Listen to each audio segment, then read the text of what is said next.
People say that they love their children equally. I don't think those people are telling the truth.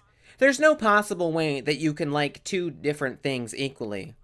One kid is always going to be better than the other, even if they're both really great. Maybe one of them becomes a famous painter and the other becomes a famous defense lawyer. Both of them are very successful, and you're telling me that you love the one whose legacy is getting murderers off as much as the one who leaves behind beautiful paintings for posterity? All other things being equal?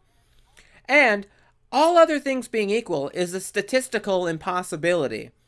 One of those kids is going to do better in school. One of them is going to be more obedient. One of them is going to be more caring and generous.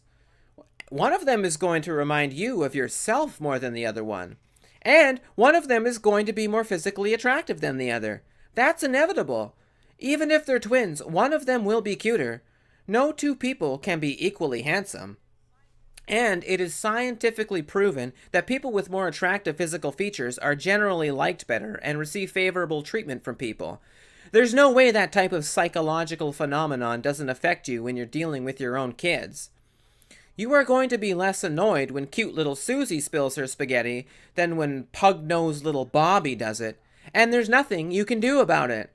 But people still say that they love their kids equally, even when it's obvious to everyone that one of them is better.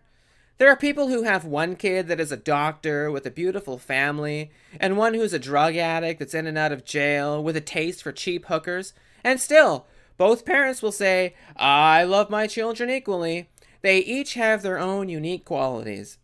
Really? What qualities does the drug addict loser have? An uncanny ability to lie? He's quite adept at fashioning shivs? I suppose those are technically qualities. You should have been more honest about your kids from the get-go. Maybe the bad one overhears you telling the neighbor about how you prefer his older brother who does his homework and doesn't shoplift. Perhaps a few revelations like that would have resulted in your loser son attempting to clean up his act in an effort to get mommy and daddy to love him more. But instead, you pretended they were equal in your eyes. So the bad one learned that being an asshole bore the same fruit as his brother's wonderful behavior, which means the bad kid is entirely your fault. So nice job! Please leave a comment below if you love one of your children more than the other. I would love to hear from you. And don't forget to love that like button and raise the subscribe button to be a wonderful person. And, the notification bell. It means that you don't miss the videos. And that rocks.